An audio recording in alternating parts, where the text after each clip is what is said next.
É a vez do Grupo Parlamentar do Bloco de Esquerda. Tem a palavra a Sra. Deputada Mariana Mortágua, faz favor. Muito obrigada, Sr. Presidente. Nestes últimos anos temos debatido muito a questão da dívida pública e temos encontrado, penso eu, várias abordagens. Há duas que são muito óbvias. É uma abordagem que é a abordagem moralista, que é a abordagem do andámos a viver acima das possibilidades, o país gastou, teve orçamentos eleitoralistas, os salários subiram acima da produtividade, gastou-se muito em despesa pública, em serviços públicos e isso criou a dívida e a dívida tem que ser paga. Tem que ser paga até o último centavo, custa o que custar, custa quem custar. Podem-se romper contratos com pensionistas, podem-se romper contratos com trabalhadores, não se rompe um contrato com mercados financeiros para pagamento da dívida. É moralista porque é quase uma redenção.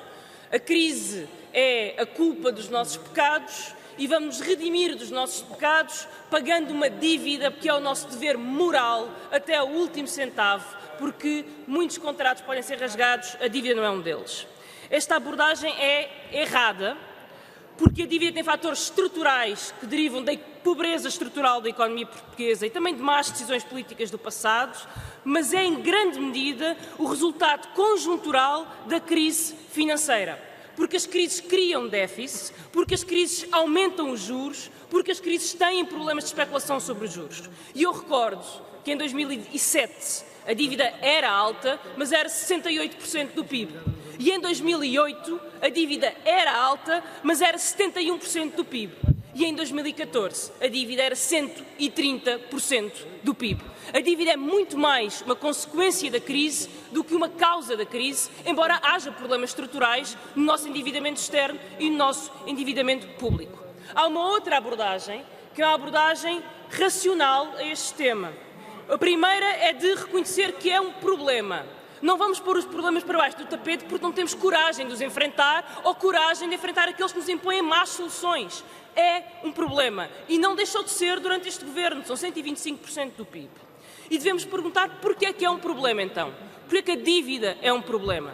Ela é um problema porque ela não é sustentável a longo prazo. Porque não é possível, porque não é plausível, porque não é concebível que esta dívida seja paga apenas pela combinação de longo prazo entre superávites orçamentais, juros da dívida pública e crescimento. Não é plausível que isto aconteça assim no longo prazo.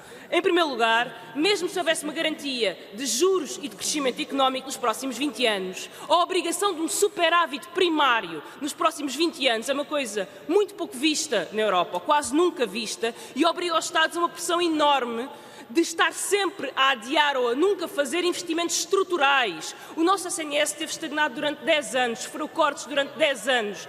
A nossa ferrovia foi destruída ao longo dos últimos 10 anos. O país precisa de investimentos estruturais nas suas infraestruturas de transportes, na mobilidade, na saúde, na reconversão energética. O país precisa de investir em si mesmo e para isso precisa poder ter política orçamental que não está subjugada à dívida. Mas acima de tudo, senhores deputados, é irresponsável achar que o mundo, que a Europa, que Portugal vai passar pelos próximos 20 anos sem ter uma crise financeira, sem ter uma crise especulativa, sem ter um aumento de déficit por via de uma recessão económica. É impensável. A crise virá. E quando a crise vier, os juros vão subir. E não é a reputação do Ministro Mário Centeno que nos vai proteger das bolhas especulativas, como aliás já se começa a ver com o pânico relativamente à Itália. E quando a crise virá, o déficit vai aumentar, porque o déficit é endógeno à qualidade da economia, à capacidade da economia para criar riqueza. E quando esse momento chegar, o país voltará ao sufoco da dívida. E voltará ao sufoco da dívida porque não a soube resolver, porque escolheu fechar os olhos, porque o problema se mantém. Aquilo que nos protege é uma reestruturação da dívida. Por isso é que ninguém concebe que uma empresa seja asfixiada por uma dívida e concebe uma reestruturação de dívida.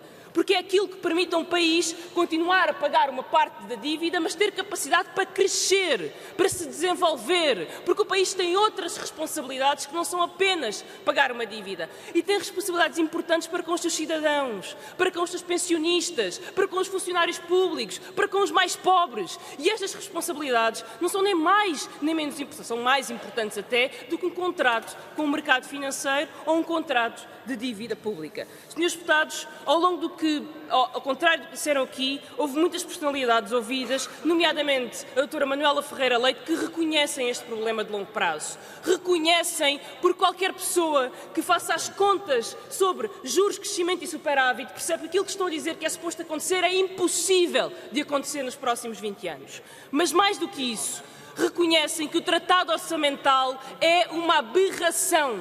É uma aberração política e é uma aberração económica, porque não é possível ser pago. Não faz sentido, não é cumprível, ninguém consegue dizer que é cumprível e desloca apenas para os países a responsabilidade de um problema que é sistémico, mantendo a chantagem sobre países, sobre os seus povos e sobre as suas democracias. O Governo sabe-o. Toda a gente o sabe. Para concluir, Sra. Deputada. O Governo, e termino, Sr. Presidente, para dizer que o Governo já sofreu a chantagem deste Tratado Orçamental, mas hoje é um dos seus principais defensores, de forma acrítica. E esta é uma postura perigosa, porque analisa o futuro, não com base na realidade do que nós sabemos que vai acontecer, mas com base na ficção de que nós desejamos que tudo corra bem no futuro. E não vai correr sempre tudo bem Obrigado, no Sr. futuro. Deputado. Deixe-me terminar, Sr. Presidente, para dizer que nos parece que o Governo faltou ao país quando não impôs o debate da reestruturação da dívida na Europa. Hoje pode parecer que esse é um debate menos importante, ele exige, Obrigado, ele é Sra. tão Deputada. mais Tenho que terminar. importante e quando o assunto voltar acima da mesa perceberemos o erro que foi, não resolvemos de Obrigado. forma estrutural este problema da dívida.